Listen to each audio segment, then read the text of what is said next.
इसमें अगर मान लीजिए थिंकिंग पार्ट में वो चीज मैसेज पहुंचा, तो थिंकिंग पार्ट में पहुंचा तो it will take time to analyse the thing, है ना। अब वैसी कंडीशन में जब टाइम लगेगा, एनालाइज होगा, फिर उसके लिए रेस्पॉन्स होगा, तब तक में तो बहुत देर हो सकती है। तो इस तरह की सिचुएशन को जो है ब्रेन की वो पार्ट टैकल कर लेती है जहां पे कि एनालाइजिंग नहीं होती। या फिर स्पाइनल कॉर्ड से ही, अगर यहां से नीचे का है तब तो स्पाइनल कॉर्ड उसको कर लेगी, यहां से ऊपर का है तो ब्रेन, लेकिन ब्रेन की थिंकिंग पार्ट नहीं। ठीक है, ब्रेन की थिंकिंग पार्ट नहीं। तो उस तरह के जो रिफ्लेक्स, उस तरह के एक्शन जो होते हैं, इसी एक्शन को हम लोग क्या बोलते हैं, स्पाइनल। उस तरह के एक्शन को क्या बोलेंगे, रिफ्लेक्स एक्शन। रिफ्लेक्स एक्शन दो तरह के हो गए, अगर ब्रेन से कंट्रोल हो रहा है then it is cranial reflex, और दूसरा होता है जिसको कि हम लोग बोलते हैं स्पाइनल रिफ्लेक्स।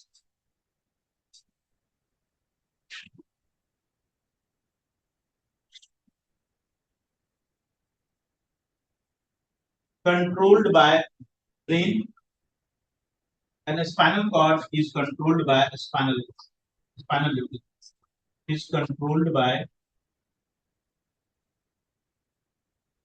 spinal.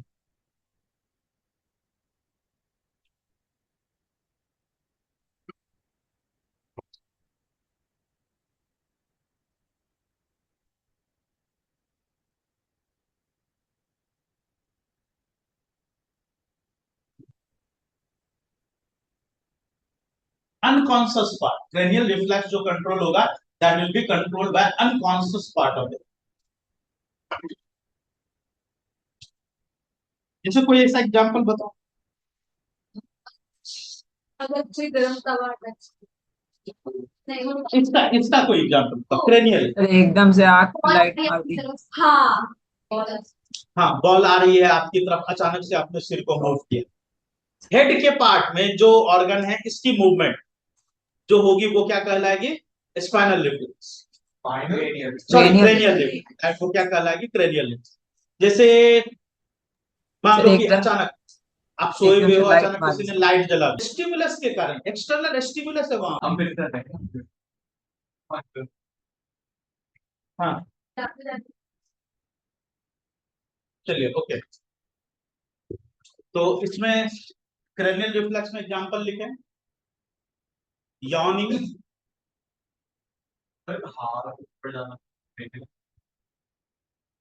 हाथ नहीं ले जाओगे तो, पर नहीं भी ले जाओगे तो भी यॉर्निंग होगी। ऑक्सीजन की deficiency in the brain,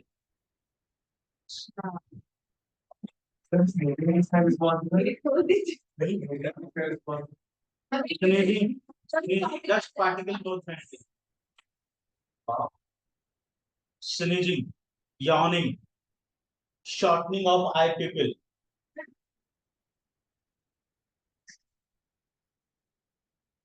shortening of eye pupil.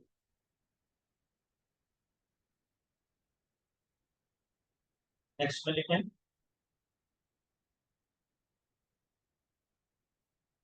अच्छा कभी आपने ऐसा ऑब्जर्व किया है कि मान लीजिए अचानक कोई बहुत तेज धमाका आपने सुना और आपका मुंह खुल गया, हमेशा कोई नहीं एंटर कर जाता है, वो ऑक्सीजन ऐसा एंटर कर सकता। समझ में आया, तो इसीलिए जो है ये ये जो अचानक माउथ ओपन हो गया लाउड साउंड पे, उसके पीछे का रीजन यही। ठीक है, फोर्थ पॉइंट इसमें लिखे, opening of mouth when we hear, opening of mouth when we hear loud sound, when we hear loud sound. तो मेडिसिन है कि हमारे जो ईयर होते हैं हम कॉन्टिन्यूअसली बढ़ते रहते हैं, ईयर पिन्ना बाहर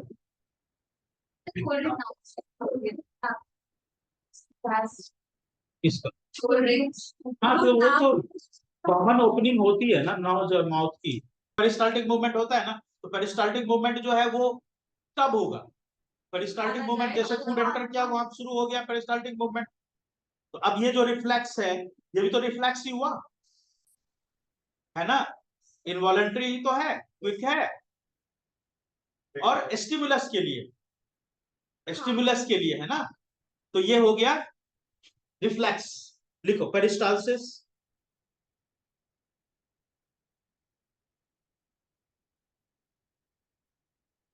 withdrawal of hand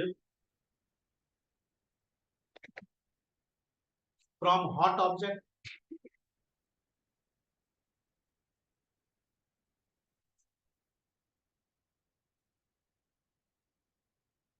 withdrawal of hand from hot object, ये सब हो गया हैंड।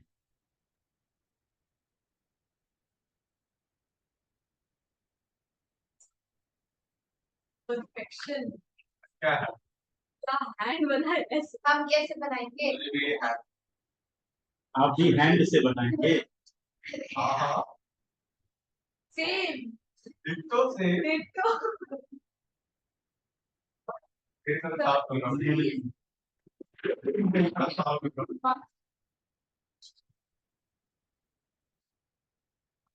सुनो, writing the part of this figure, writing actually the part of this figure। सुनो, यहाँ से इस जगह पे, यहाँ पे क्या प्रेजेंट है?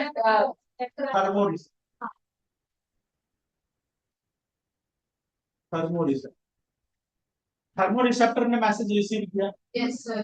और मैसेज रिसीव करके इस न्यूरॉन के थ्रू, ये न्यूरॉन जिसको कि हम लोग बोलते हैं सेंसरी न्यूरॉन,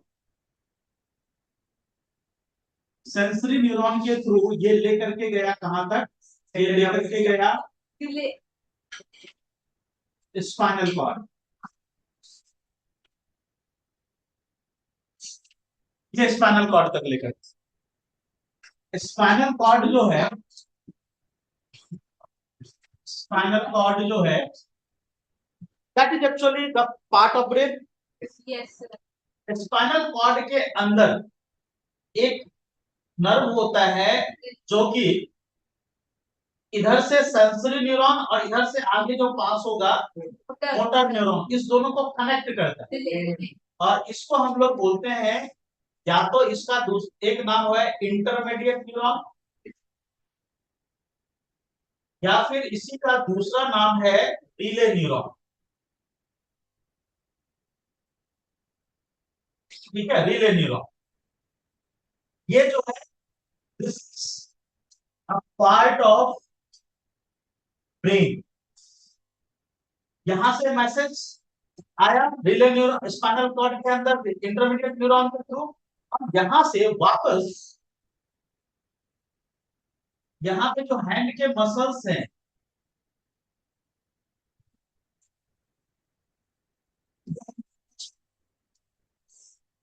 ये न्यूरॉन है जो मैसेज को कंडक्ट करके वापस लेकर के कहा जा रहा है? To the motor neuron. ये मोटर न्यूरॉन के थ्रू मैसेज आया। देखिए, पहले सेंसरी न्यूरॉन से आया, बीच में यहाँ पे कौन कनेक्ट कर रहा है? Relay neuron. यहां से वापस मैसेज गया मोटर न्यूरॉन के थ्रू, कहां तक ये गया? इफेक्टर मसल, जहां पे इफेक्ट एक्चुअली होना है। ठीक है, जहां पे इफेक्ट एक्चुअली होना है उस जगह तक पहुंचा।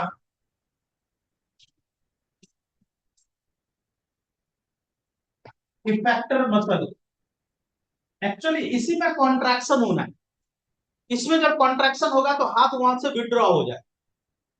तो ये जैसे ये हाथ को ऐसे विड्रॉ करना है, तो विड्रॉ होने के लिए ये जो है कॉन्ट्रैक्ट कर, तो ये कॉन्ट्रैक्ट होगी, तो ये हो गया इफेक्टर मसल। अब इसकी जो पूरी पाथवे आप देख रहे हो, starting from thermoreceptor to sensory neuron to relay neuron to motor neuron and finally to effector muscle, ये जो पूरी पाथवे आप देख रहे हो ना, इस पूरी पाथवे को हम लोग बोलते हैं रिफ्लेक्स आर्क।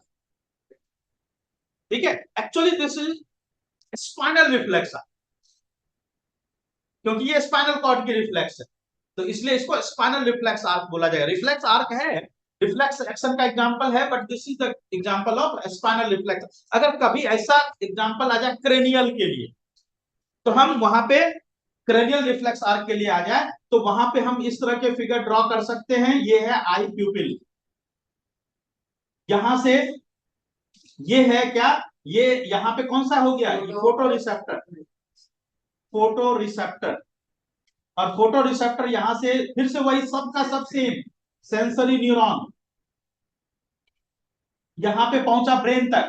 अब यहां पे ब्रेन में पहुंचेगा, वहां पे तो हमने स्पाइनल कॉर्ड को दिखाया, बट यहाँ पे ब्रेन में आएगा, और ब्रेन से वापस फिर यहीं पे आएगा जिसमें कि एक्शन होना है। तो ये हो जाएगा relay neuron, sorry relay, motor neuron, motor neuron. और यहाँ पे इफेक्टर मसल भी वहीं पे, फोटो रिसेप्टर भी उसी जगह पे है, इफेक्टर मसल, फोटो रिसेप्टर भी है और इफेक्टर मसल भी है। हाँ दोनों है तो वहीं पे ना, इफेक्टर मसल भी वहीं पे। तो ये जो केस है, this is the case of cranial reflex, cranial reflex arc. और ये एग्जांपल हो गया स्पाइनल रिफ्लेक्स। इसका डेफिनेशन देखो, this is the complete pathway, this is the complete pathway of any reflex action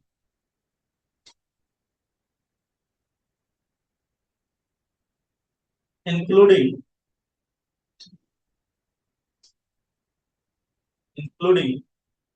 receptor,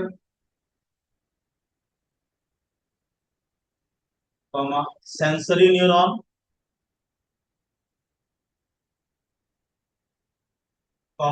intermediate neuron, motor neuron, and effector muscle,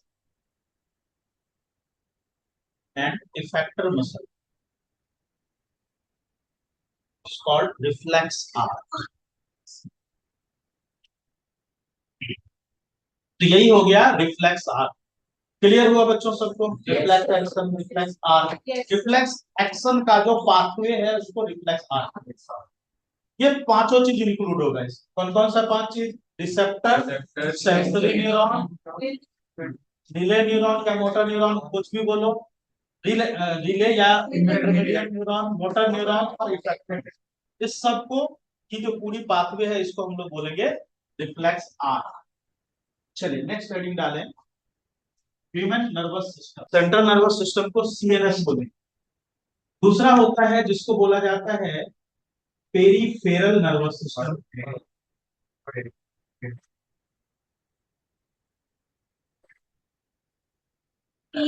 PNS. और तीसरा होता है central nervous system, peripheral nervous system, autonomic nervous system, autonomic nervous system, इसको ANS, इसको हम लोग visceral nerve भी बोलते हैं। ऑटोनोमिक नर्वस सिस्टम का दूसरा नाम विसरल नर्व भी है।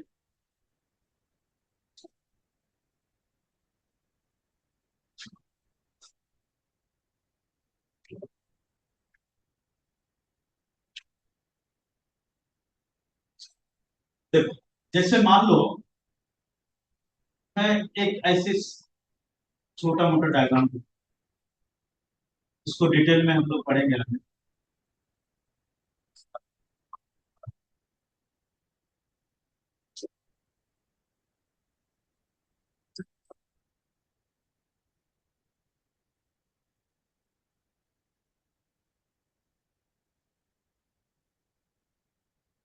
ये जो पार्ट देख रहे हो, ह्यूमन ब्रेन और स्पाइनल कॉर्ड, ब्रेन से ही अटैच्ड है। Yes sir. ये हो गया ब्रेन और ये हो गया स्पाइन। सर रुक जाइए सर। ये दोनों पार्ट हो गया किसका, हाँ,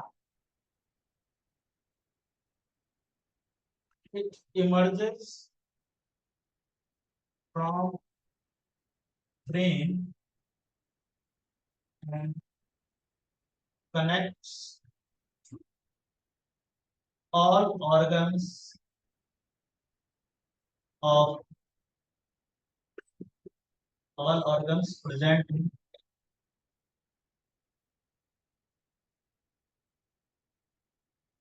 ये हो गया क्रेनियल, ठीक है। It emerges from brain and connects all organs present in head.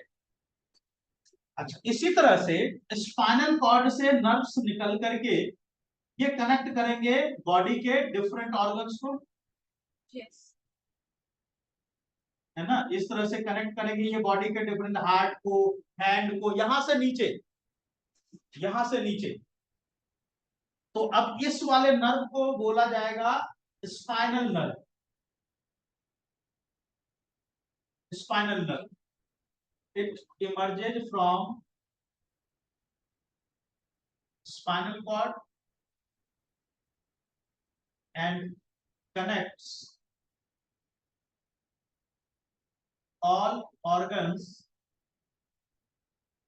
present in rest body parts.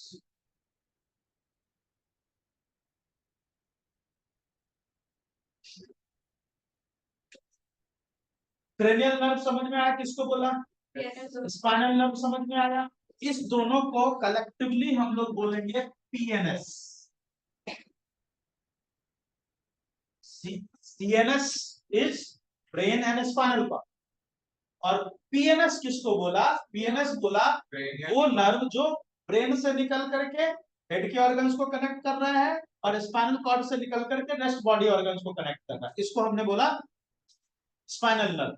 ये दोनों क्या हो गया? पीएनएस में आ गया, पेरिफेरल नर्वस सिस्टम। तो सेंट्रल नर्वस सिस्टम में क्रेनियल नर्व का जो नंबर होता है ये होता है 12। क्रेनियल नर्व 12 पेयर होगा, 12 पेयर में होगा। क्रेनियल नर्व का नंबर हो गया 12 पेयर।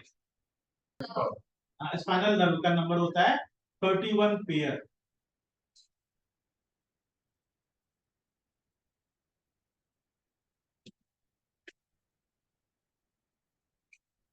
यहां तक क्लियर सबको? Yes. ऑटोनॉमिक नर्वस सिस्टम क्या है इसको बाद में समझेंगे हम लोग, यहाँ पे उसका डायग्राम नहीं आएगा। ये 12 पेयर 31 पेयर लिख लिया सबने? Yes. इस पेयर को मैं रब कर रहा हूं, वर्टिब्री, VERTEBRAE, वर्टिब्री। और ये वर्टिब्री जिस ऑर्गन जिस एनिमल में होता है उसको वर्टिब्रेट बोला जाता है, और क्रेनियम जिस एनिमल में होता है उसको क्रेनिएट। स्कल और ब्रेन के बीच में और यहाँ पे वर्टिब्री के अंदर एक फ्लूइड प्रेजेंट है जिसको कि हमने बोला सेरिब्रो स्पाइनल फ्लूइड, CSF, इसको शॉर्ट फॉर्म में बोला जाता है। कलरलेस होगा, कलरलेस होगा ये। तो सेरिब्रो स्पाइनल फ्लूइड, और इस जिस लेयर को हमने क्या बोला? मेनिंजे, मेनिंजे। जब हाँ सुनो, ओके, यहां तक में किसी को कोई डाउट? मेनिंजे में कभी कभी इन्फेक्शन होता है जिसको मेनिंजाइटिस बोला जाता है। सेरिब्रो स्पाइनल फ्लूइड, जो फ्लूइड यहाँ पे प्रेजेंट है और इसके अंदर में प्रेजेंट है, सेरिब्रो वाले पार्ट में भी है और स्पाइनल वाले पार्ट में भी है। इसका 3 काम है। पहला काम क्या है? ये जो है एक तरह से मैकेनिकल शॉक से ब्रेन को बचाएगा। फ्लूइड है, एब्जॉर्ब करेगा मैकेनिकल शॉक को, चोट को ब्रेन तक नहीं पहुंचने। पहला रोल। दूसरा रोल सुन लो, तीनों रोल सुन लो, फिर मैं तीनों रोल लिखा दूं। दूसरा रोल क्या है? It will provide nutrition to the inner part of the brain. Nutrition provide करेगा to the inner part of the brain। और तीसरा रोल टेम्परेचर मेंटेन कर। ठीक है, लिखिए रोल ऑफ CSF, लिखो role of CSF।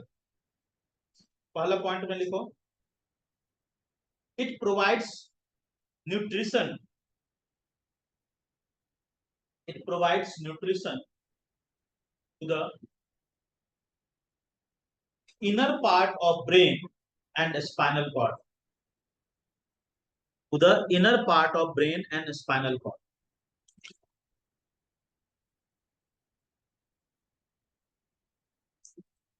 Second part में, second में लिखिए, सेकंड रोल में, it regulates temperature, it regulates temperature, third में लिखें it prevents from mechanical shock, it prevents from mechanical shock.